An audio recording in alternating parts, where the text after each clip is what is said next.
Tarmoqli marketing juda oson. O'rganamiz, o'rgatamiz.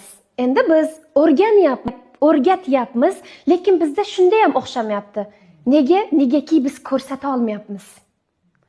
O'rganish bor, o'rgatish bor va ko'rsata olish bor. Agar siz biznesingizni o'rganib, o'rgatib ko'rsata olsangiz insonlarga, sizga insonlar ergashadi. Biz esa xayolimizda ko'rsatamiz.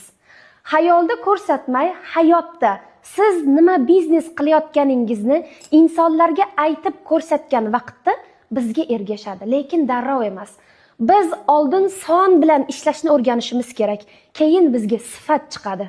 Biz nima qilamiz? Darrov biz sifat olib kelmoqchimiz. Yo'q, oldin bizda son, ya'ni odamlar ko'p to'planadi, uning ichidan ishlovchilar qoladi. Biz tarmoqli marketingga keldik, hammani ishlatmoqchimiz. Tarmoqli marketingda hamma ishlamaydi. Bizga sotuvchilar ham kerak, quruvchilar ham kerak, ichuvchilar ham kerak, odam tashuvchilar ham kerak. Biz esa hammani darrov sotuvni to'xtatib, uni quruvchi qilmoqchimiz. Yo'q, hamma variant bizga kerak. Lekin shularning ichidan biz ularga qurishni o'rgatamiz.